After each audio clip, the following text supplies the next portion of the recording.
and welcome to the Little Minds Big Ideas podcast with the Early Years Network, the podcast where we are talking all things early years from inside and outside our fantastic industry. Today, I am joined by the wonderful Jordan Tully, who is Head of Operations for Ashbourne Day Nurseries. And in this episode, we are going to explore what it is like overseeing so many different people, so many nurseries, and how he manages to get the most out of each of the teams that he is working with. So firstly, thank you so much for joining us on the Little Minds Big Ideas podcast. No, thank you so much for having me. To start us off, can you tell me a little bit about yourself and what drove you to a career in early years? So my career was maybe not one that I thought was ever going to happen like this. I was definitely not your well-behaved child at school. I wasn't academic. I didn't know actually what I wanted to do. And I just thought I was going to follow the natural steps. I'm going to go to sixth form and then university. And then I quickly realised that that wasn't for me. I'm not what I would refer to as book smart. I'm more practical. So at the time I was to and fro what was best, but my family owned a daycare setting. So at the time it was, do I stay in a family-run business type of setting and try and gain a qualification through that? Or do I pursue what I thought was the expected route and do sixth form or college and then university? So being stubborn, I chose sixth form and soon realised it wasn't for me. I wasn't able to keep up the work. So I actually then sacked that in and then decided to go and work at the nursery and do an apprenticeship. So that's how I sort of fell into it. And from there, it's just been a journey. I took my career to a overseas travel agency with TUI Travel and became a childcare entertainer. Worked up the ranks of that, moved back because I thought, can't be a rep forever, going to have to grow up.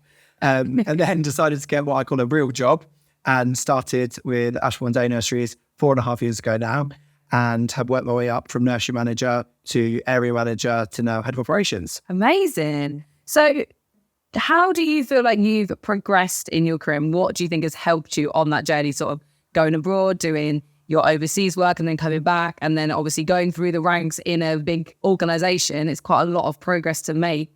And even 4.5 years is quite a short space of time in a career maybe to make all that progress. So for me, it was about proving to myself that although I didn't necessarily do the route I thought I was going to, that I could still make something of myself by going down a different route. I think it's really important that people are aware that childcare doesn't just have to take you into a nursery setting where you're going to be a practitioner forever. Yeah. It can take you into management roles. It can take you into quality assurance. It can take you into all of these different aspects of the sector, even childcare marketing or whatever you want it to be. It doesn't have to be just the looking after or the playing with the children as some people think it is. Yeah. So being aware of my options was really important and actually allowed me to then progress and move forward with different roles within the sector. So when I started with TUI, I was clear that I wanted to progress. So I started my first season as a childcare entertainer, that person that dances by the pool and gets you up doing the dances, and it's probably quite irritating. Doing the kids club sessions as well, and then the evening entertainment. I then realised I wanted to then make more of a difference and it be my team. So I progressed and then became a supervisor and then a resort manager. And then I obviously had this realisation that I needed to get a real job. Although that is a real job, but a stereotypical real job back in the UK. So I then came back, and although my role out there would be equivalent to a sort of area manager in the UK, because I've been away, I wanted to make sure I was up to date with legislation, any changes of Ofsted framework. Yeah. So I came back into a lesser role with the intention of progressing. And that was made clear in my interview that they just acquired the nursery I started at. The nursery I was at was number 8. They just acquired number 7 as well at the same time. So there was clear career progression. So for me, that was really important. Yeah, definitely. I think it's similar for me as well. I thought I have to go to uni to do the convention, and I was like, no, I don't want to do that. So I did an apprenticeship and I worked through that as well. And I think you're right. I think it's knowing that there's more options in early years. Obviously, the people that are with the children day in and day out, they're so important. Yeah. But early years doesn't have to just be that level. There's so many different routes that the industry can lead you to. I agree. And I think that the way that people go into it is also important. And I think that especially since COVID, a lot of people are coming out with more knowledge-based experience rather than practical. And I think you can definitely tell that in their practice. But I think how people find out about the childcare roles is also important, and know that there are other options to get where you want to get, maybe down different route, whether it's apprenticeship, on the job learning, theory based, but then also knowing where it can take you. And I think people who are guiding students as such need to be aware of their options as well, and where it can take them. And actually this might be a stepping stone in a really long and exciting career. And I think a lot of people think there's no money in childcare and there's no this and there's no free time. It can be as flexible as you want it to be. Yeah. It can be as profitable as you want it to be. It's about what you want out of the role. Definitely. And it's what you put into it. It's how hard you're prepared to work to push your career even further. So within the industry and early years and education as a whole, how represented do you feel as a male? How many male practitioners do you come across in the sector? Yeah, so I think that we are, I wouldn't say underrepresented in some aspects, but then because we are, the minority in the sector now, make up 3%, people are doing such a big emphasis on representing their males that actually we've gone the complete opposite way. I'm really lucky where I am now. The nursery I managed for Ashbourne originally, there was 60% males to 40% females, and it changed. Like unheard of, isn't it? Yeah, you couldn't make it up. And actually, everything that you would associate with the nursery, it was a different place. It was crazy. You'd have to be there to understand it, because the dynamic was just so not the norm for the nursery, or for the sector at least. And now, I think you'll see a lot more males come into the sector. But this is why I like doing things like this, having chats with people, taking the conversations further, going to events, because you can speak to people and find out. And I think getting out there and showing, actually, I'm not just stuck in a career that I fell into by accident. I've taken it, and I've taken it exactly where I wanted it to go. And it's everything that I wanted from a career. I just didn't know childcare could give it to me. Yeah. So I think I want to try and get some positive representation, but I think we all need to do better. And actually looking at roles, you see a lot of companies now that are making roles specific to their setting that will attract other people, such as, rather than just play assistant or something like that, you've got sports coach. And, some roles are naturally going to attract a different, more diverse cohort of staff coming in. So I think it's important that we continue to do that. Yeah, no, definitely. And I think that, like you say, there are certain, I don't want to say stereotypical, but like you say, sports coach, we have sometimes outdoor learning, it attracts different, like I say, different candidates of people. So I think it's really important that we as an industry try to represent a more diverse sort of industry, because it will just it helps with children recognising that we are surrounded by all kinds of people. And I can imagine that your nursery with 60% males,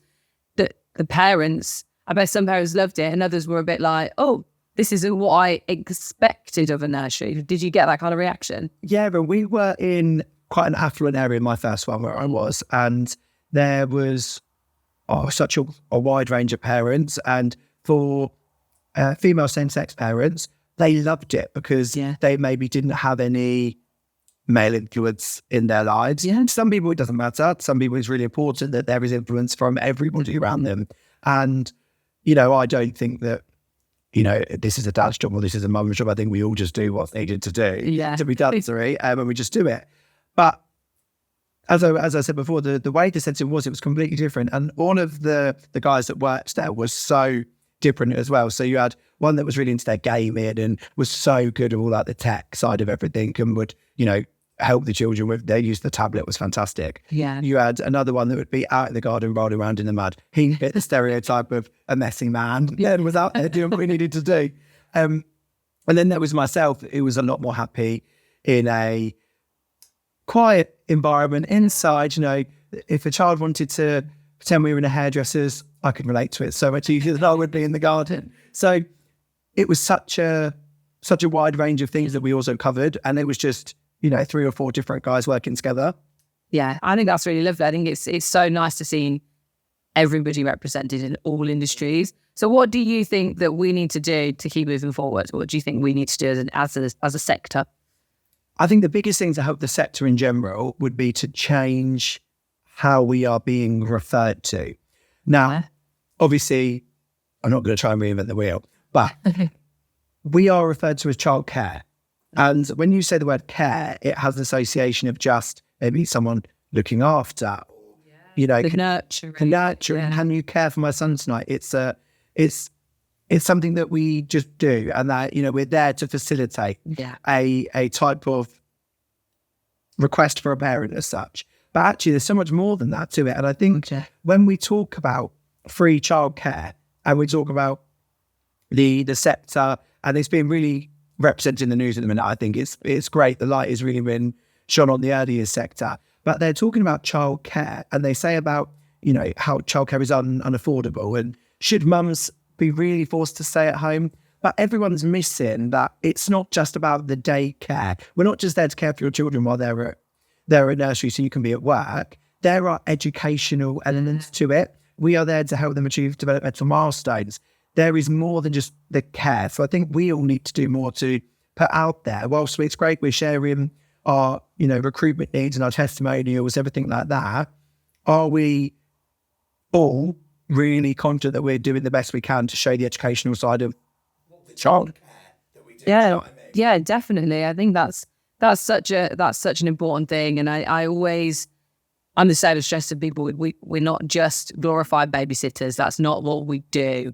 We have such an impact as an industry on these children. And from the outside looking in, you probably do think that children just get dropped off at like 7, 8 o'clock and then they get picked up. Like, that's it. But what they do in those hours is just unbelievable. The things they learn, the skills they develop, the friendships they make, it's a whole. So yeah, I think it is what can we do to switch the mindset from childcare to education, because we are in the education sector. Yeah, and I think when we do that, I think people will then look at funding completely different. We'll then look at how to access a setting different. Even down to something I'm getting a lot. I don't know if you get this, is parents that want to come and register their baby or their child, and they just want these sessions at the drop of a hat.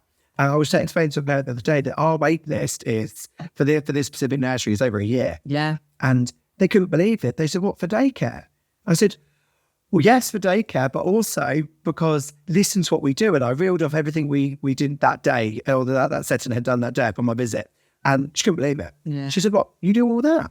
And I said, "Yeah, and that's why we're so busy. And this is what the children get out of coming. It's not just, a convenient place to drop them off."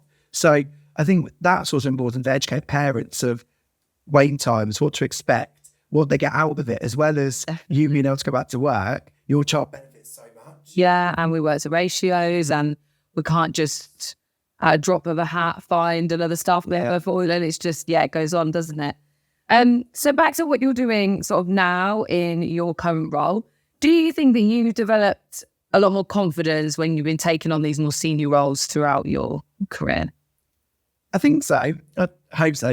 My teams will agree that I'm, a confident leader. Yeah. I think that there are things that we could all reflect on, review and improve. I think that there's things that we could all put into place. Yeah.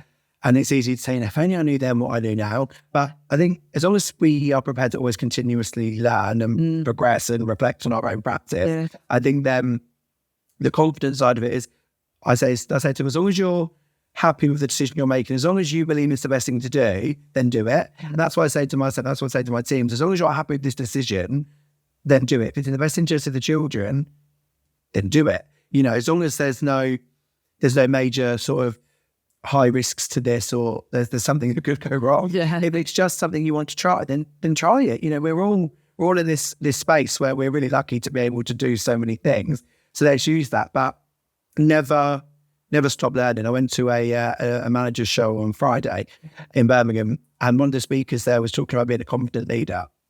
And I was actually there for one of my team who said, "Oh, I'd love to go to this, but he's not a competent person, so he's not a competent leader." So I said, "Cool, let's go to this." And we were sat in there, and I was sat there like, and they looked at me like, "You can stop." Like, I was resonating with it, and I was agreeing with it, because I thought so much of that I put into practice, and so much of it I was able to identify that maybe I don't do enough. Yeah. And I took away from that so much. And I said to them, see, even at my level, when you progress up from a manager to a regional member of staff to a senior leadership, you don't stop learning. And there's things that we do that we will say, okay, next time we would do it differently. Yeah. Corrective practice doesn't stop, does it? Yeah, but if it does, that's a worry. Yeah. Yeah, no, definitely. And with all the teams that you are working with at the moment, like you said, your operations for a large number of nurseries now. So how do you best communicate with all of them? How do you kind of split the Jordan time between everybody? Hopefully they all feel they get a good amount of that time, but there's things we do throughout the month that are non-negotiable. So for example, managers meetings. So myself, the head of early years, the regional managers, we will all meet with the nursery managers, and they're all invited once a month. They can't always come because of safeguarding meetings or ratio requirements, things like that. Things come up. Yeah. But they all try and get there once a month, and we go over operational success. We go over things we can be implementing, new practice ideas. We share lessons that have been learned, successes. So that's non-negotiable. We always try and make sure that we meet as a whole team monthly. Then I speak to my regional managers daily, every other day, as this or as much as they need. So I will ring them if I need something, but they will also drop me a text, ping me an email. We'll have a Teams call. I think these days communication is so easy, but it's also so easy to not do it because we think it's just there. But I like to check in and say, even earlier, I sent one of mine a text and just said, how's your day? Yeah. And she was like, yeah, good, thank you. Like, you're right. Whereas a few years ago, if I'd have done that, because we've tried to really change the dynamic, if I'd done that a few years ago, they'd have been, yeah, I'm fine. What do you need? Like, because there's an expectation, isn't there? They think that if you're contacting, it's because you need something. Yeah. And we've really done a lot of work where actually we can just do well-being checks of our staff. We can check in as little or as much as they need. But if I've not heard from you for a couple of days, I'm going to give you a call and I'm going to say, what's going on? What's going on? How are you? You know, it doesn't matter if you've not called me, I'll call you. They put their whereabouts down if they're going to different places that maybe are not where I'd maybe expect them to be. And that's not to check in on them. That's because if I'm in Northampton, if I'm in Essex, actually, I'm around the corner from our barking setting. I know that one of my staff says, I'm going to call in and I'm just going to take a coffee. I'm going to go see how they're doing, have a chat, take them out for a meal, do a walk of the setting, see what they're implementing, maybe spend a bit of money for the setting if they want that. And do like the nice visits. It isn't ever to go in and check in. And I hope that they know that. But there's never been any inkling that they feel checked up on because they're trusted to do their job. And I think trust is the main thing that drives us to be able to be confident leaders ourselves, but to confidently leave them to lead. Yeah. So it's definitely about the trust. Yeah. No, that's really important, isn't it? And being an approachable person, because there's not that, you don't go in and it's a big scary visit. It's relaxed and it's, Jordan, say, they want to probably show you what they've been doing. We're a support. Like I say to everyone all the time, you know, if you look at any framework, we don't have to have a head of operations. Some don't have head of operations. Standalone settings, the highest role there's a manager. So we are a support. So we want to do that. I don't want ever people to feel that they're, you know, being dictated to or anything like that. We're there to help. What can I do? Yeah, no, definitely. And what is the best way you find that motivates the team? Because when you're visiting sort of different settings probably in a day, they're probably all very different and you have to adapt what you're doing. So how do you best keep that motivation up through the different settings? So we have in our settings, in most of our settings, we've got either in the staff room or in a shared space, some what we call what makes us wow boards.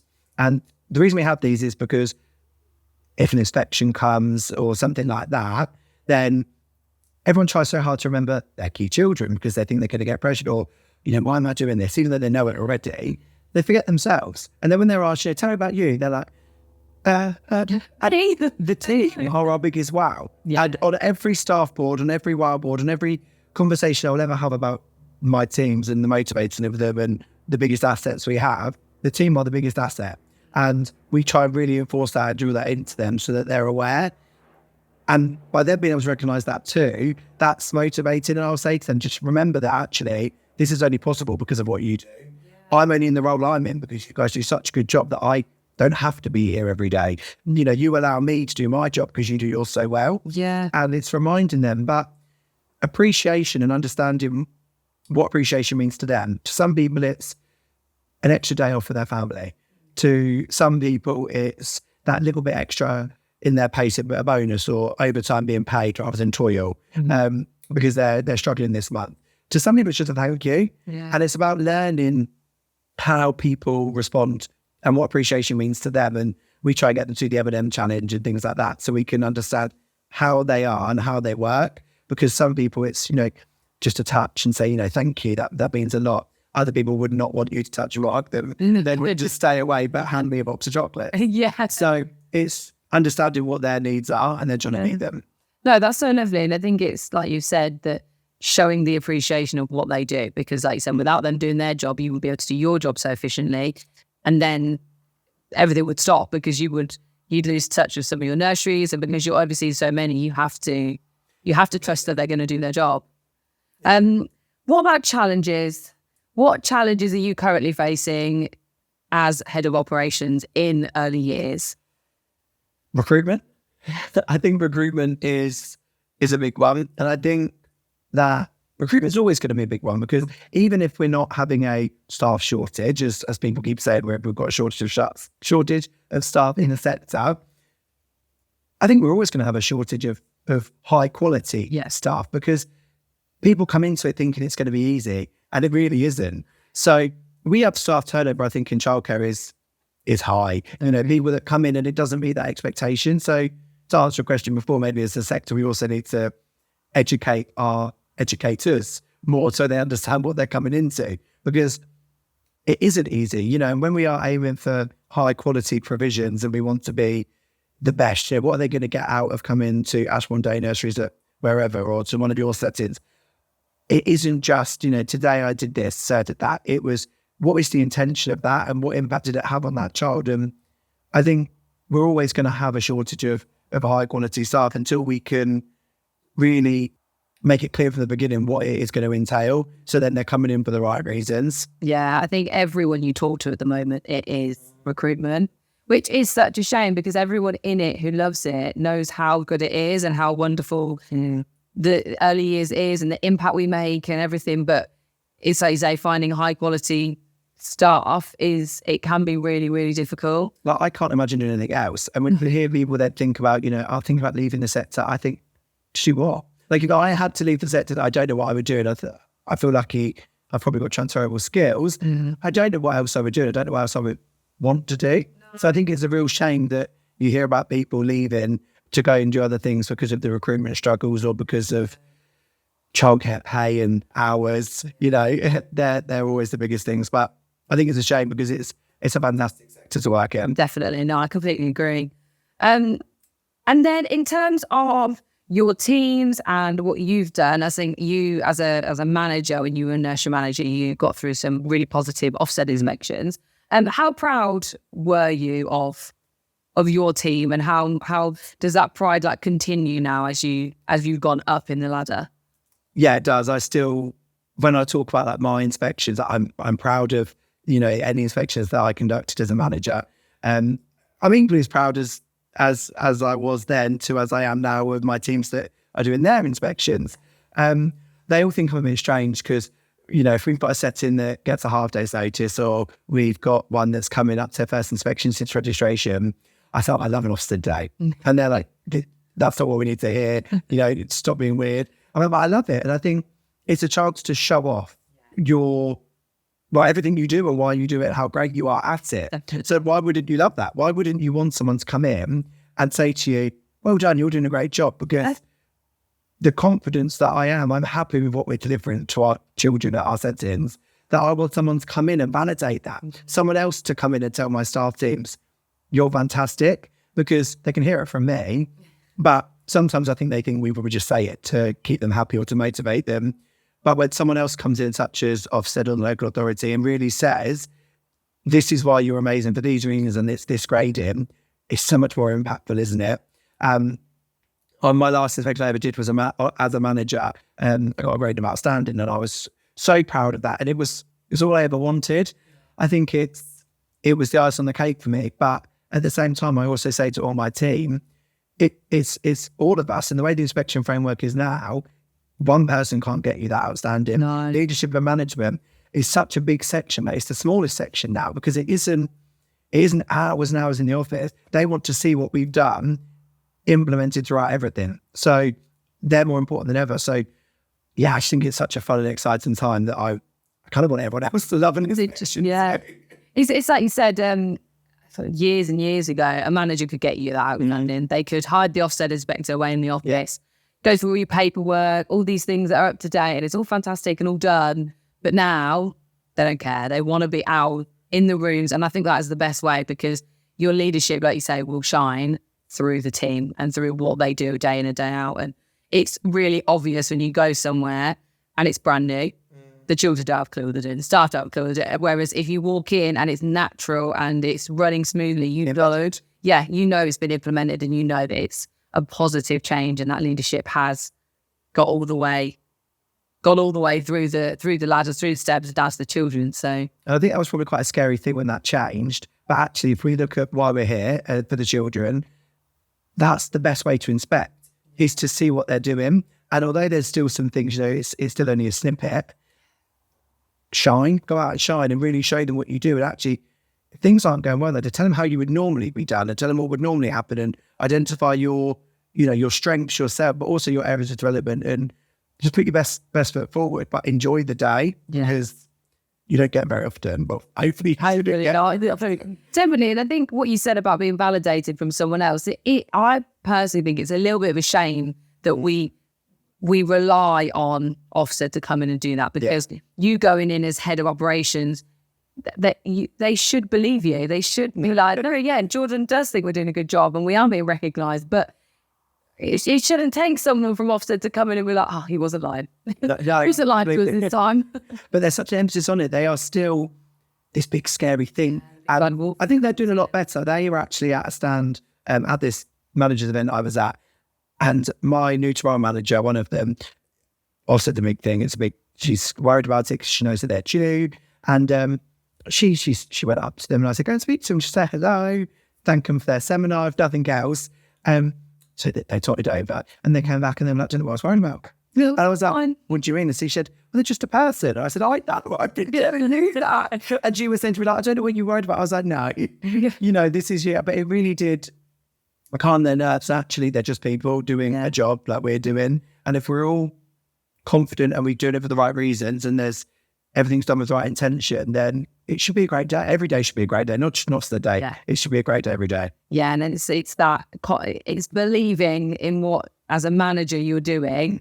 And if you believe it, then you should be confident to talk about it. And even if an Ofsted inspector was to challenge that, no, hang on a minute. This is why we do it.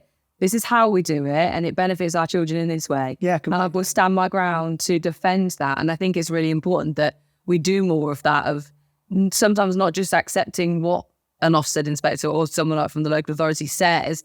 If we know it's right for the children that we've got, is standing up and having the confidence in ourselves. Definitely, and making sure as well that obviously this could go in so many directions. No, sorry, mate. We've gone on a tangent. Sorry. If you talk about like an inspection, it's also about you making sure you're confident enough to say what you've done and why, because something might appear very different when you first walk into an environment, and it might look completely the opposite, or actually that snippet might give completely the wrong perception. So it's about explaining why you've got that there, what's happening, why this person's doing that. Oh, that staff member is doing this because this child might be more upset today because, this staff member is new. Explaining it so that then everyone's not in the dark, and you then, not to justify that behaviour or anything, but to explain, because we're all people. And that's another conversation. But no, I agree. I think it's something that, as an industry, we need to have more confidence in what we're doing, and shining that light and saying, no, we are here, we're doing a fantastic job. Thank you very much. So we've kind of just discussed this a little bit, but is there anything that you want to see change in the industry? I know you said about care and things, but is there anything else that you want to see change, or do you think that at the moment things are in the industry turning more positive? I think it has got a lot better. I think it's positive change has happened. I think maybe a lot of people didn't have to deal with that positive change, because for so long everyone said, we're swamped with paperwork. They take the paperwork out. You go to some settings, when we acquire new nurseries that are still doing the paperwork themselves. We strip it out, making sure that if we're taking something away, we're implementing something in its place. And if there's going to be that big gap where that time is spent doing paperwork, fill it with good practice. But make sure that we're not just taking things away. We're still showing people, okay, if we're changing this, use that time to do this. And I still think there's a lot of things that we do or we change or we see on social media, especially LinkedIn's a big thing now, and Pinterest and all these ideas. Make sure you understand why you're doing it. And if it's not purposeful, don't do it. Don't just remove this because someone else said to. Don't just implement it because you've seen it work somewhere else, because your environment might not be enabling if you did that. It might not be the right setting. Your cohort of children might not respond well to that. You actually might not know why you're doing it or what to do with it. So I think whilst we are sort of changing and reviewing, reflecting as well, make sure you ensure your understanding of why you're doing it is always there. Ask why. It's really important. Yeah, I agree. I think I was guilty of it when training, that you see something on Pinterest and you think, oh, that looks really fun. Okay. So you spend half an hour putting something together and then the children just look at it and you're like, oh. But really, you hadn't thought about what was the benefit, who actually would be interested in this. And you go through. So I think, yeah, you're right. It's if we are removing things or changing things, making sure everyone's got that understanding of why it's happening. Yeah, and if you didn't have the intention clear from the beginning, how are you going to accept that? Because if you just see, oh, I loved that when they did it, I'm going to do it myself. I don't know why they did it or how they did it, but I'll just say that it's great. That's not why we're doing it. Yeah. So I think that's really important. We all need to ask ourselves why more and ask each other. And it doesn't need to have a negative connotation. It's just extend your knowledge, get a better understanding of it. Yeah, and then leading on from that, how do you keep up with all the change in legislation? It's a lot. It is a lot, isn't it? I think there's always change, or there's always talk of change as well. And I think sometimes that can be a big thing. And the news at the minute with regards to this new free childcare that's coming in for this age group, that age group, and how it's going to work. People then started calling our inquiry line saying, oh my goodness, we can't wait. Can we put our name down? I think it's understanding of what actually is a proposed idea, what is a definite change, when it's coming into place, and how it directly impacts you in your role. Because I think a lot of people could spend their time fretting about change that doesn't actually directly impact them. If there's a change to the inspection framework, of course, everybody should be aware of that. Yeah. But is it something that we could avoid? No. So let's spend time looking at how we can possibly implement this. But then there might be something that you see online where all of the nurseries in the world all of a sudden have become natural. That type of approach, that's not a necessity. That's not something you have to do. No, it might look really nice. If you don't know why you're doing it, then don't do it. Because if you think that that's what we have to do because you've seen that or you've heard that this is coming into play, then you're going to be starting to research and implement things that aren't needed and you're wasting your time. So I think it's understanding what we need to be updating and how often, why this update's in place and who it's relevant to and who it directly impacts, and then how we can cascade this down. So we're always reviewing things, and even down to our internal policies. Legislation's important, social policies. It isn't something you should just do the training for the sake of doing it. You should be trying to actually improve your knowledge and trying to improve the settings. So we do lots of sessions about when this has come out, how can we make sure we have a good understanding of it, make sure that we're training our teams to train their teams. And that's important as well. It can't just be, okay, read this, it's done. Or I saw this on the internet, let's do it. It's actually, is this relevant to us? How is it relevant? Who does it impact? How are we going to cascade that down? Yeah, and that was going to be my next question. How do you best feel that you get that information from you guys as your head office team, all the way down through your regionals, to your managers, to your room leads? How do you best think that happens? So with regards to sort of our regional team, so all of our decisions, so we meet as a senior leadership team, which is sort of the heads of and the directors, but we also then meet with our wider senior team, which is our regionals as well, and our early years managers and things like that. So we then look at how we as a team feel about this, how we as a team think we can cascade this down. Someone will then obviously have a suggestion or a question. Well, my team, that won't work well with. Yeah. Great, glad you said that. So what can we do for your team? okay, well, I actually think sending this out to XYZ will work really well because they will respond well to written text and they will be able to take it home, connotate it, do whatever they need to do, annotate all of it. And then there'll be others where they'll need to go and do face-to-face training. And we will put things in place for every level. So we will then, as a leadership team with our regionals, we will then relate this to the management teams at our managers' meetings or our managers' events. And then we will do it at Deputy Managers' Day as well. But we also expect the managers to go back and feed back to their senior team, whether that's room leaders, third in charges, and make sure they're aware before they cascade it to the practitioners, so that then if a practitioner has a question and they speak to their room leader, well, great, that room leader's already had the coaching they need to be able to answer the question, and make sure that the room leader also has had their questions answered before they say, I thought the same thing. Yes, actually, well, I asked that, and this is what we've looked, this is what we found, this is how we think we can do it, or I know exactly why you thought that, because I thought too. When I spoke about it with Jordan, what we've said is this bit doesn't actually impact us. So we just need to do X, Y, Z rather than the whole ABC. Yeah. And that really helps, making sure that we look at who is relevant to, how they learn. Because even as adults, we all have a different way of learning, and that needs to be remembered. Yeah, I think that's really important, isn't it? It's your managers standing up and saying, that's not going to work for my team. That's not going to impact them. They're not going to get it. What can we do to change it? And being that support from yourselves and being like, that's fine. What can we do? You know your team best.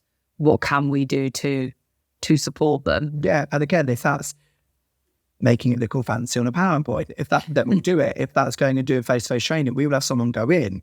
We're there to facilitate support. So it's important that the manager knows their settings, so they speak up and they tell us actually how we can best facilitate what they need. Yeah, I guess so. To wrap up, in your role, what would you say is the most rewarding part? What do you love about the career that you've built and the steps that you've taken in early years?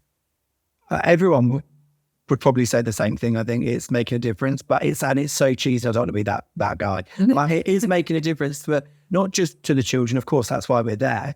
But I get to make a difference to someone's career. For example, the manager that I've supported to become a senior manager, who's now a regional manager, they told me that's what they wanted. And I've been able to facilitate that too. So we help children, learn through play and develop and achieve their milestones. We need to set our teams too. They have to set their goals. They need to tell me where they want their careers to go. And I want to facilitate that for them too on a personal level to support their professional development. No, that's amazing. I think sometimes it's like you say, it's so many different levels as early years in this sector and what you can achieve, and making a difference to the staff is just as important, and being that person that you can, at the end of it, you're like the biggest cheerleader and you're like, we did it, like, look where you are now. So no, I think that's really, really important. And I have one last question that I'm asking everybody, and as we're talking childhood and all things early years, what for you was your favourite childhood memory?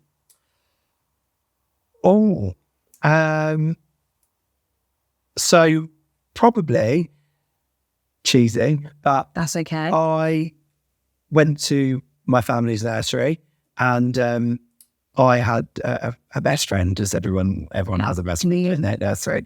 And I was actually fortunate to grow up with that same friend throughout school, high school, and everything like that. And I think having those connections at that age, the personal, social, emotional development for me is really important, because I believe it's fundamental for everything else.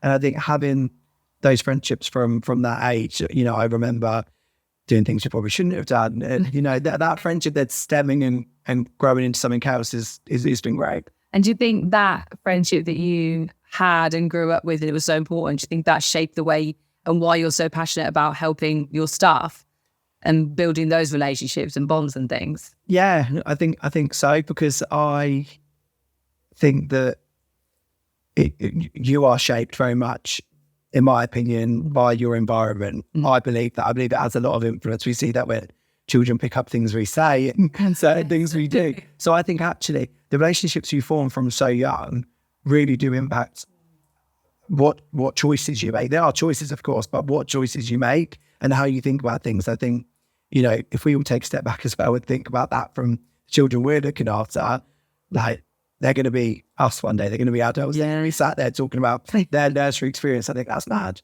I know, it's crazy, isn't it? One day they'll be doing a podcast talking all about us. Hopefully good things. I had a great friend at nursery. Yeah, I had a great time. Thank you so much for joining me on this episode and talking all about your teams and what you do. I think it sounds like you do such a fantastic job with your teams, and I'm sure that if we spoke to any of them, they would say it's not like a problem. He's amazing. And I feel like we could have so many different conversations. We could have Ofsted, we could have learning through play environments. So yeah, hopefully everyone's enjoyed this conversation, taken something from it from a leadership point of view. And yeah, thank you so much again. I really, really appreciate it. And hopefully you guys will take something from it, like I said. And we will see you all in the next one. Bye.